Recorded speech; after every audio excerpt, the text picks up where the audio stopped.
All right, welcome back into Live and Now from Fox. I'm Andy Mack. Let's get into some landmark cryptocurrency legislation that took a major step last night as they pushed it through the Senate and that committee, and it would create the first ever regulatory framework for digital tokens. And I do want to put up just this, a post on social media from the Senator Bill Hagerty saying tonight the Senate moved forward with the Genius Act. This groundbreaking bipartisan legislation will bring America's payment system into the 21st century. The Genius Act skyrockets the United States with a digital payment framework for the fastest rails possible to ensure U.S. dollar dominance.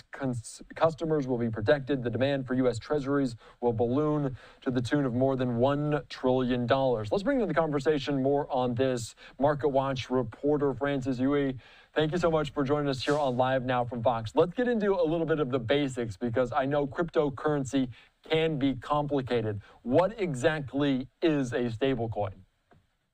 Thanks for having me, Andy. So stablecoins are cryptocurrencies that are usually have their value pegged to another asset, be it currency like US dollar or commodities like gold.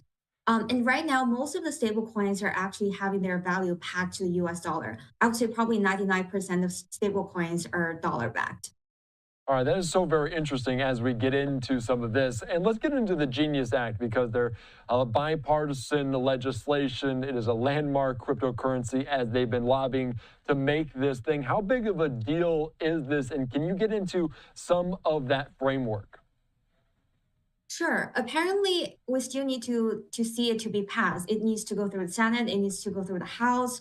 But if the bill is eventually passed, that's going to be a pretty significant move for the crypto industry because this is probably the first time that something regulating crypto in the U.S. is written into law. And also, in terms of stablecoins, they play a very big part in the crypto ecosystem.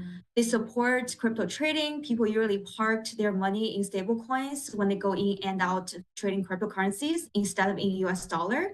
And they also played a big role in decentralized finance, where they could do lending and borrowing on blockchains. So if this gets passed, that's going to be pretty significant for the crypto industry in terms of the legitimacy in the system. And also more firms that are waiting to issue or launch their own stablecoins might be able to make the move because now it's actually regulated and that clears out some of the legal risks. Yeah, that is so very true. And they also mentioned the components of consumer protections, the limit on issuing stablecoins for certain entities like big banks, and also ethical standards. In terms of these regulations in place, which of those, maybe three, do you see as very vital? And can you help us understand what that exactly means in terms of these stablecoins? Yeah, for sure. For now, we don't have the final bills yet because there might still be some amendments because some Democrats have issues with whether big banks, big tech companies should be allowed to issue those stable coins.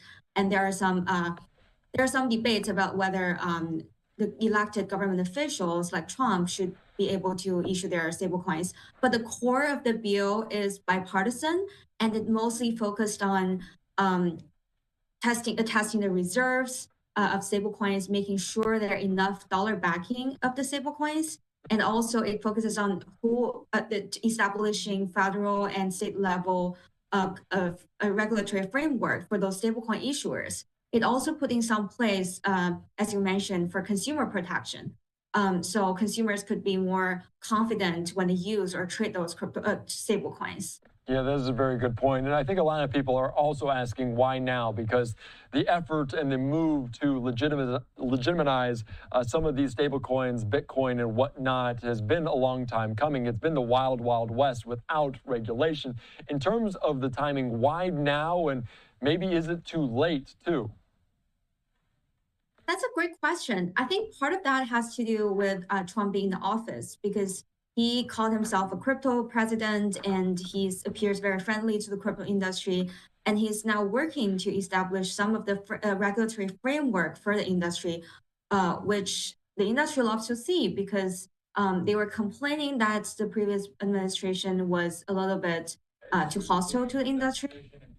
And at the same time, people are saying that it might have to do with dollar status because the reason why this could be get the bill could get bipartisan support is that eventually it could strengthen the dollar's status, especially under the current macroeconomic backdrop, where dollar status is often challenged because of the trade tension and because of a lot of other things going on. Uh, as so much of the stable coins are denominated in the US dollar, people are expecting to see more dollar strength if the stablecoin adoption gets wider. Yeah, and of course, we heard from those senators talking about putting America first and all that sort of thing, because we talk about currencies around the globe and the global environment, the global markets that we live in. Are there other countries doing this? I know countries like France have moving forward with it. We saw El Salvador kind of move forward with a cryptocurrency as their official currency. Is there other nations around the globe doing similar things? And does that also put pressure on the United States to make a move to regulate some of this? Yeah, that's also a great question. I think some other companies like the European Union, other countries and regions have already pushed forward regulations around stablecoins. But also, there's also a huge difference between stablecoins and central bank digital currencies. We've seen some other countries pushing forward central bank digital currencies, which are issued by the central government. But the U.S.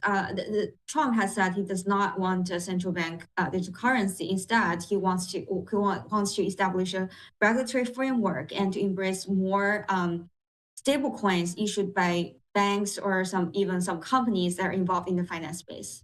And as you mentioned, this still has a long way to go. We don't really have the finalized text. It just made that big step on the Senate side. It has to go, obviously, through both chambers and then to President Trump's desk. But that's a long way off. Anything I'm missing, Francis? Anything else that you'd like to know about stablecoin, about the Genius Act that we're missing, maybe? I think there's one very interesting thing is that to get through this house, the house has another bill that also kind of regulates stablecoins. So eventually, for the bill to get passed, the House and the Senate needs to get some reconciliation in terms of bills, and we'll have to see what exactly shows up in the final text. If the bill gets passed, it's going to be very interesting, especially for a lot of Wall Street firms. Crypto industry have been waiting for more institutional adoption and more Wall Street firms who've been looking aside about the industry and waiting for this moment. So if we do get the bill passed, it's very interesting to watch how many firms are going to get involved, how many of them are going to issue their own stablecoins, and how many of them are eventually going to win the game, as there might be consolidation down the road. That is a very good point. Some guidance, some clarity, and less uncertainty in the entire cryptocurrency market could be beneficial to some people. All right, Francis, thank you so much for your understanding, your insight. I appreciate your time here on Live Now. Thank you for having me.